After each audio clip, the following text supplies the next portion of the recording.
마음을 따뜻하게 하는 101가지 이야기라는 책에 보면 이런 이야기가 나옵니다.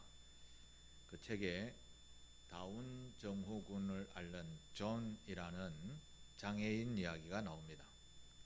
이 존이라는 사람은 시애틀에서 열리는, 미국이죠. 미국 시애틀에서 열리는 장애인 올림픽에 단거리 달리기 선수로 발탁되어져서 출전하게 되었습니다. 몇 달 동안 열심히 훈련을 받았습니다. 그리고 마침내 시합날이 되었습니다. 여러 명의 장애인들이, 단거리 달리기 선수들이 출발선에 섰습니다. 그리고 신호와 함께 동시에 뛰어나갔습니다. 그런데 출발하자마자 존이라는 사람이 넘어졌습니다. 한 사람의 실족이 다른 사람들에게는 피해가 되죠. 아무리 늦게 와도 꼴찌는 면하기 때문이죠. 그런데 이 존이 넘어지자마자 같이 함께 왁 뛰어나가던 선수들이 7명이죠. 7명 모두가 다 멈추어 섰습니다. 그리고는 모두 넘어진 존에게 돌아왔습니다. 존을 둘러싸고 괜찮냐라고 물으면서 손을 내밀어 이렇게 세웠습니다. 그리고 놀랍게도 8명이 모두 손을 잡고 함께 뛰기 시작했습니다. 이들에게 1등 한다라는 것은 큰 의미가 없었습니다. 이들에게는 뛴다는 것이 큰 의미였고 더욱이 함께 뛴다는 것이 더 큰 의미였다고 합니다. 저는 이 글을 읽으면서 이 땅에서 교회가 세상과 달라져야 한다라는 점이 바로 이와 같지 않을까라는 생각을 했습니다. 세상은 빨리 뛰는 사람에만 주목을 하죠. 1등만 주목합니다. 넘어진 사람들에게는 전혀 관심이 없습니다. 넘어진 사람의 처근한 마음이 순식간에 들고 지나가지만, 그러나 내가 1등 해야 된다라는 그런 의미에서는 처근한 마음 생각 둘 시간도 없이 달리는 것에 매진을 합니다. 세상이 바로 이와 같습니다. 그런데 성경은 이렇게 말씀합니다. 누가 옆에 사람이 넘어졌다, 멈추어 서라 라고 말씀합니다. 옆에 아프고 힘든 사람이 있으면 같이 손을 잡고 함께 가도록 해라. 이것이 교회의 거룩한 사명이다 라고 성경은 교훈합니다. 교회가 이런 정신으로 오랫동안 이런 마음을 가지고 무장하여서 세상에 모범을 보였다면 교회는 아마 사회에서 굉장히 강력한 피난처가 되었을 것입니다. 그런데 오늘날 교회는 물량주의, 그 다음에 대형주의, 개별주의, 이런 것에 빠져서 우리만 괜찮으면 돼 라는 의식이 팽배해 왔습니다. 교회가 바로 이렇게 하다 보니까 사회에서 손가락질을 받는 그런 일까지 겪게 된 것입니다. 오늘 말씀은 교회에게 다시 그리스도의 정신으로 돌아가라 라는 그런 메시지가 담겨져 있습니다. 우리나라는 그동안 민주주의가 정착되기 위해서 수많은 일들을 겪으면서 참 다행히게도 발전해 왔습니다. 지금 우리는 세상 여러 나라에 비해서는 인권이 매우 존중을 받는 그런 자유민주국가에서 살게 되었습니다. 인권이 존중된다라는 말은 백성들이 남의 간섭을 받지 아니하는 자유분방한 삶을 살 수 있게 되었다라는 것을 말하는 것이죠. 지금 우리는 자유를 만끽하고 살고 있습니다. 여러분 그렇지 않습니까? 세상도 마찬가지입니다. 세상도 이 자유라는 것에 대해서 최고의 가치로 여기고 있습니다. 그래서 지금 온 세상은 나만 괜찮으면 돼. 내가 누구에게 억압을 받지 않으면 돼. 내가 선택하는 대로 살겠다. 이런 구호가 난무하는 그런 시대가 되었습니다. 그러나 하나님의 신앙 세계에서는 좀 다릅니다. 우리에게 주어진, 하나님께 주어진 자유는 우리의 삶의 목적이 아니라 수단이 되어야 된다라는 것입니다. 예수님께서 우리에게 죄에서 자유케 하신 그 이유는 네 마음대로 살아라, 그렇게 우리에게 자유를 주신 것이 아니었습니다. 갈라디아서 5장 13절에 보면 사랑으로 서로 존중하라 라는 그런 말씀이 있습니다. 그렇습니다. 그리스도인인 저와 여러분들은 서로를 세워주면서 서로를 사랑하며 공동체를 살리는 그런 협력하여 세워가는 그리스도인이 되어야 된다라는 것이 성경의 교훈인 것이죠. 오늘 우리가 읽었던 본문에 보면 사도 바울이 로마 교회에 대해서 여러 가지 문제가 있었는데, 율법적인 문제, 음식의 문제, 이런 규례들이 많이 있었습니다. 예를 들어서 유대 신자들은 이것은 먹어야 되고 이것은 부정한 것이가 먹지 마라, 이런 율법들이 있었습니다.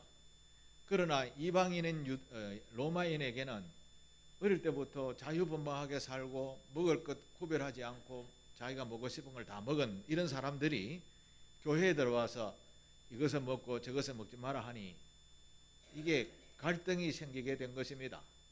그래서 로마 교회 안에 유대인 신앙인들과 이방인, 즉 로마 시민들과의 갈등이 생기게 되었다라는 것입니다. 이 먹는 것이 우리에게는 참 중요합니다.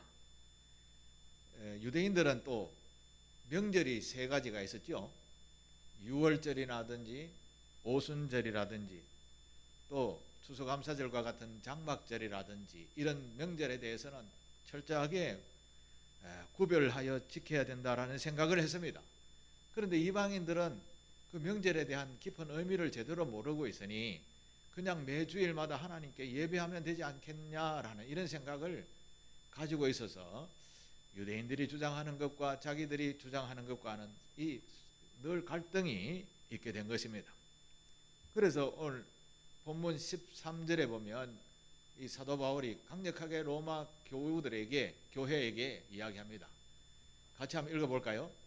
그런즉 우리가 다시는 서로 비판하지 말고 도리어 부딪힐 것이나 거칠 것을 형제 앞에 두지 아니하도록 주의하라. 아멘. 이 말을 한마디로 말하면 서로 비판하지 마라 라는 말씀입니다. 완전한 사람은 아무도 없어요. 완벽한 사람 아무도 없지요. 그러니 서로 비판하지 마라 라고 바울은 강력하게 호소를 합니다. 그리스도 안에서 신앙의 경중이 좀 다릅니다. 오랫동안 신앙생활을 한 분들과 이제 신앙생활을 시작하는 분과 이 경륜이 조금 다르죠. 마찬가지로 어른과 어린아이와의 생각의 차이가 있듯이 신앙에도 차이가 있습니다. 그런데 그걸 비판한다, 그렇게 하면 교회가 건강한 교회가 되지 못하는 거, 늘 갈등이 있게 되는 것이죠. 교회 안에서도 그렇습니다. 성도마다 신앙의 성숙도가 다른데 바울이 이렇게 이야기를 하죠. 자유라는 이름으로 누군가의 양심을 짓밟지 마라. 자유라는 이름으로 누군가의 양심을 짓밟지 마라. 내 입이 터져 있다고 어느 누구를 향하여서 함부로 이야기를 하지 마라. 이런 말씀인 것이죠. 우리는 알게 모르게 이런 이야기를 하면서 살 때가 참 많이 있습니다. 그러면서 바울은 사랑이라는 이름으로 서로 윈윈하는 말을 해라. 서로 승리하는 말을 해라. 서로 세우는 이야기를 해라 라고 권면하는 것이죠. 예수님 안에서 우리 모두는 다 자유스럽게 살 수 있습니다. 그런데 내 하고 싶은 말 다 하고 내 가지고 싶은 건 다 가지고 살 수는 없다라는 말씀입니다. 왜냐하면 나보다도 연약한 사람들을 위해서 조금 절제하라, 이런 말인 거죠. 제가 예를 들어서 억만금 가지고 있습니다. 그런데 옆에 교우는 오늘 아침도 굶고 교회 왔습니다. 이런 분에 대해서, 물질에 대해서 이야기하면 나는 많으니 괜찮아 이렇게 생각할지 모르지만, 그런 이야기를 함부로 내뱉으면 굶고 온 사람은 어떻게 되겠냐라는 것이죠. 그래서 은행 심사가 절제가 좀 있어야 된다라는 그런 의미의 말씀인 것이죠.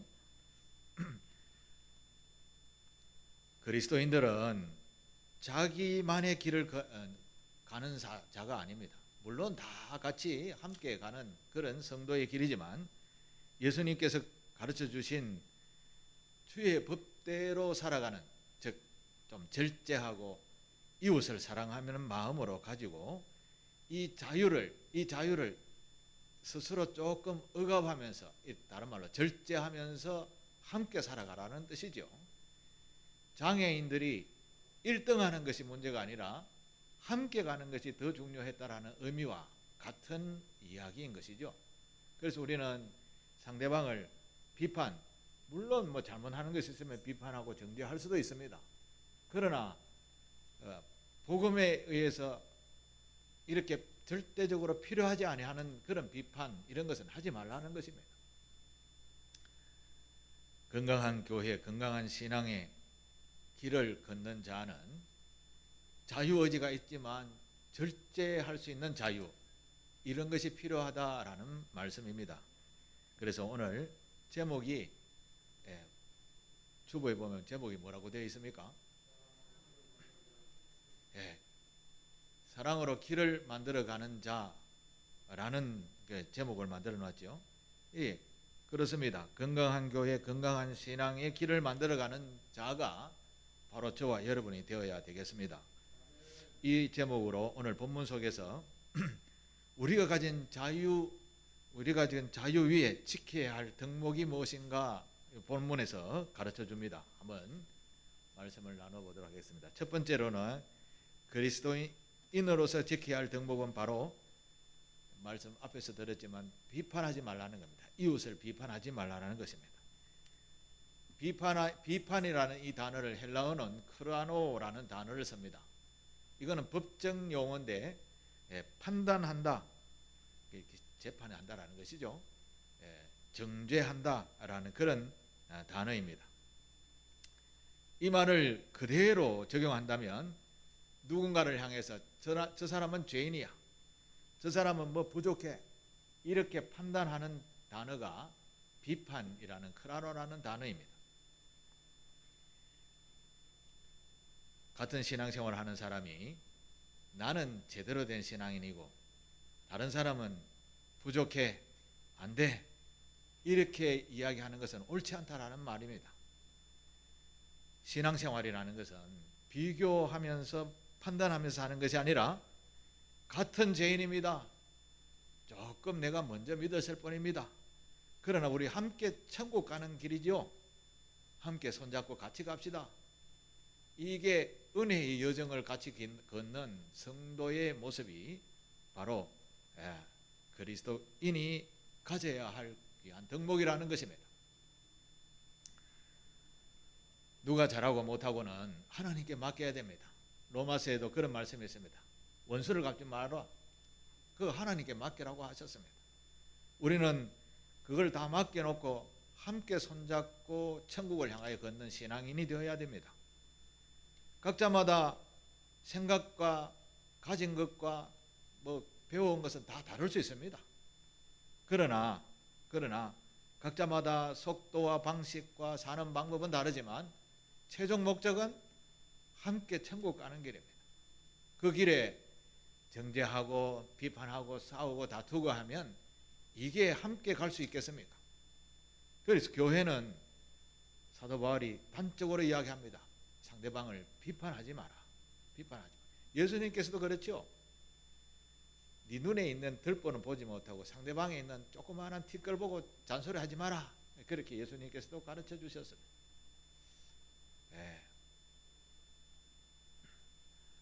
사도 바울은 로마 교회 안에서도 이런 일이 있었다라는 것이죠. 그래서 13절에 부딪힐 것이나 거칠 것을 두지 마라 이렇게 표현하고 있는 것입니다. 우리가 아무 생각 없이 내 말과 행동을 통해서 누군가에게 이야기했다라고 하면 누군가 받는 사람은 신앙의 걸림돌로 받을 수 있습니다. 신앙의 출발점에 서 있는 특히 초신자들에게는 더 큰 장애 요소가 될 수 있습니다. 그래서 먼저 믿는 저와 여러분들은 항상 상대방이 내가 이 말을 하면 기뻐할까 순식간에 절망할까 이런 것도 순식간에 생각하고 은행심사를 나타내는 그런 성숙함이 있는 우리 교우들이 되시기를 축복합니다. 어떤 목사님이 교우들과 함께 등산을 했습니다. 등산을 했는데 교우들 중에 다리가 아파서 허리가 아파서 더 이상 못 가는 성도들이 생겼습니다. 그래서 그만 갑시다 이렇게 이야기했습니다.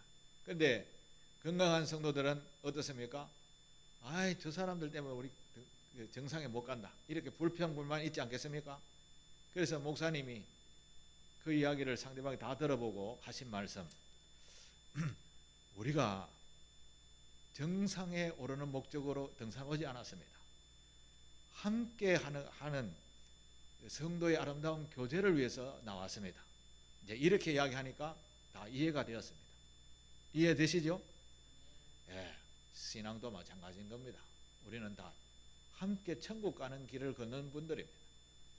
누가 잘나고 못나고 그거는 개개인적으로 조금씩 다를 수 있지만 함께 손잡고 거룩한 천국에 가는 일, 이게 교회의 존재 목적이고 신앙인의 모습입니다. 내가 조금 건강하다 그러면 연약한 분을 붙잡고 함께 걷는 걸음이 바로 성도의 걸음이라는 것입니다. 15절의 말씀을 한번 볼까요? 15절에 보면 만일 음식으로 말미암아 네 형제가 근심하게 되면 이는 내가 사랑으로 행하지 아니함이라. 그리스도께서 대신하여 죽으신 형제를 내 음식으로 망하게 하지 말라. 이렇게 이야기를 합니다. 제가 지금 방금 앞에서 말씀드린 내용이 바로 이 내용입니다. 같이 천국 가면 되지, 같이 함께 거룩한 길을 가면 되지, 누가 다리 아파서 쉬자, 저 사람 때문에 등산 제대로 못했다 이렇게 할 것이 아니라는 것입니다. 네 형제가 근심케 하면 네가 그 사랑으로 행하지 아니했다라고 이야기를 하는 겁니다. 사랑이 부족했다라는 것이죠. 우리는 누군가 실족하지 아니하도록 우리 함께 거룩한 천국에 이르도록 사랑에 사랑을 더하는 그런 성도가 되어야 될 줄로 믿습니다. 첫 번째는 이제 비판하지 말라고 했죠. 이제 두 번째로는 누군가의 유익을 위해서 나의 자유를 절제하는 것,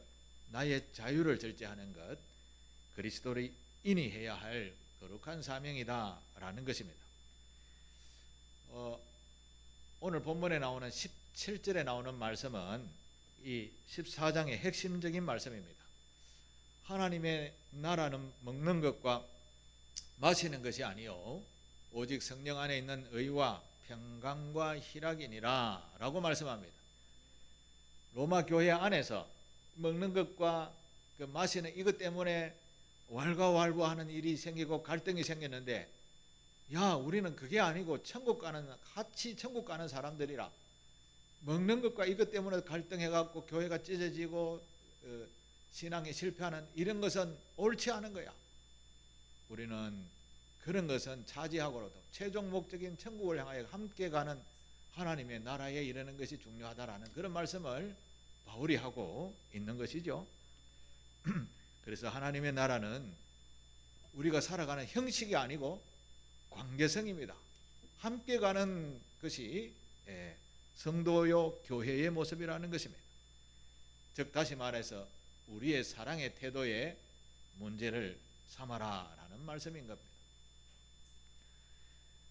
자유라는 것은 하나님께서 우리에게 주신 선물입니다. 이 자유를 사용하는 방법에 따라서 사랑하는 공동체가 세워질 수도 있고 무너질 수도 있다라는 것입니다. 그래서 사도 바울은 먼저 성숙한 신앙인들에게 권면합니다. 그게 15절입니다. 15절 같이 한번 읽습니다. 시작. 만일 음식으로 말미암아 네 형제가 근심하게 되면 이는 네가 사랑으로 행하지 아니함이라. 그리스도께서 대신하여 죽으신 형제를 다시 한번 정리를 하면, 만일 음식으로 말미암아 네 형제가 근심하게 되면 네가 사랑으로 행하지 아니했기 때문이다. 예, 그리스도인의 자유라는 것은 사랑의 울타리 안에서 온전해지는 것입니다. 이 말은 그리스도인은 자유인이지만 절제가 좀 필요하다라는 그런 말씀인 것이죠. 절제된 자유라고 이렇게 표현하면 좋겠습니다. 절제된 자유. 예를 들어서 설명을 하면 좋겠습니다. 한 선교사님이 아프리카에 선교하러 갔습니다. 복음을 열심히 전했습니다. 한 부족이 예수를 영접하고 복음을 받아들이게 되었습니다. 그런데 이 선교사님은 일상생활 속에서 커피 한잔 하는 걸 굉장히 좋아했습니다. 향기가 좋지요. 아침에 자고 나는 커피 향기를 맡으면 참 기분도 좋습니다. 그런데 자기가 전도한 부족이 이 커피라는 음료를 자기들이 믿는 신에게 제사하는 데 사용하는 신성한 그 음료였었습니다. 그러면 선교사님이 그걸 알았다면 어떻게 해야 될까요? 계속해서 커피를 그렇게 혼자 맛있게 드셔야 되겠습니까? 이 부족들은 선교사님이 일상생활 속에서 커피를 마시는 것을 우리의 신을 모독하는 행위다라고 여겼습니다. 처음에는 뭐 그런 이야기가 없었겠지만 시간이 가서 그걸 깨닫게 되었습니다. 그래서 선교사님은 커피를 딱 끊었습니다. 왜 끊었냐 물으니까 내가 먹는 한 잔의 커피의 기쁨보다 영혼 구원이 더 중하다라는 말씀을 했습니다. 정확한 표현이죠. 이게 사랑의 절제인 것이죠. 나의 기쁨보다 누군가의 믿음을 세우는 기쁨을 더 귀하게 여기는 마음, 이것이 바로 하나님 나라의 가치 아니겠습니까? 무엇이든지 가능하다라는 자유의지보다 무엇이 더 유익한가라는 생각을 먼저 하는 것이 진정한 그리스도인의 사랑이라고 할 수 있겠습니다. 고린도전서 10장 23절에 보시면 모든 것이 가하나 모든 것이 유익한 것은 아니요 모든 것은 가하나 모든 것은 덕을 세우는 것이 아니니 라고 이야기합니다. 바울을 보면 참 대단하시죠. 우리의 자유는 누구를 살리고 있습니까? 혹시 내 신앙의 표현이 누구에게 상처가 된 적은 없습니까? 제가 전하는 말로 상처받지 않게 되기를 바랍니다. 누군가 내 말로 인해서 상처를 받았다 하면 내가 사랑을 제대로 표현하지 못했다라는 것입니다.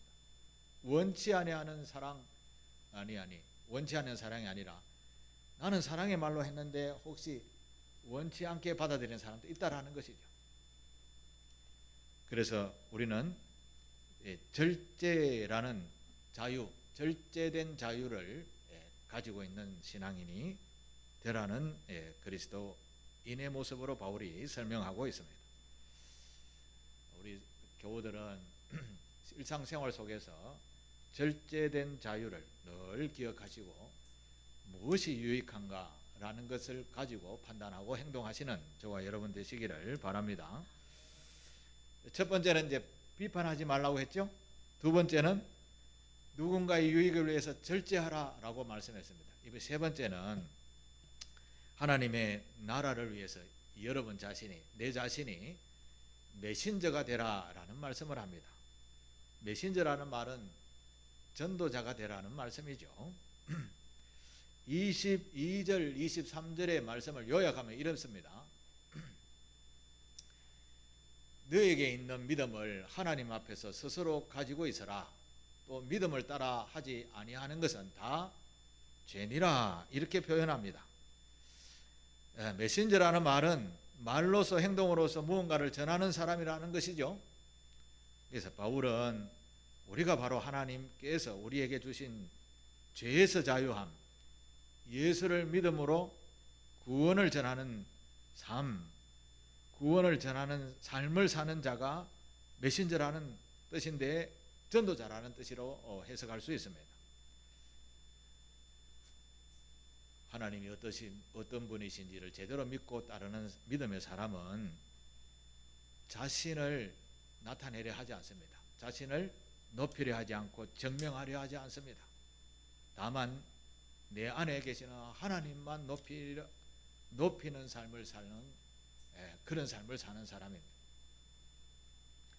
제가 가만히 뒤를 돌아보면 누군가를 위해서 기도를 많이 한 적도 있습니다.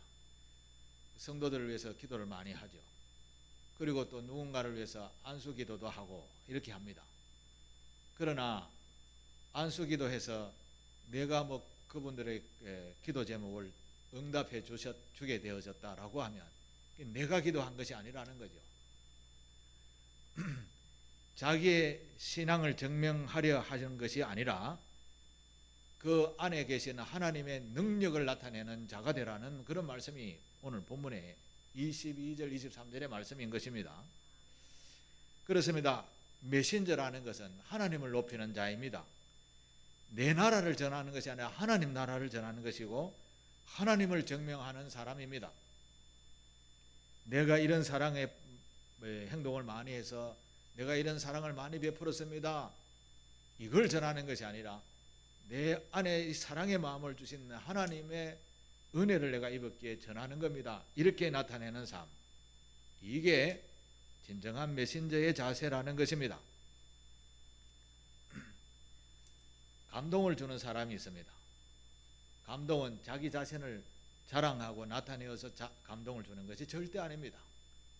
내 안에 누군가의 은혜를 입은 것에 대해서 감사한 마음으로 그를 높일 때 감동이 주어지게 되는 겁니다.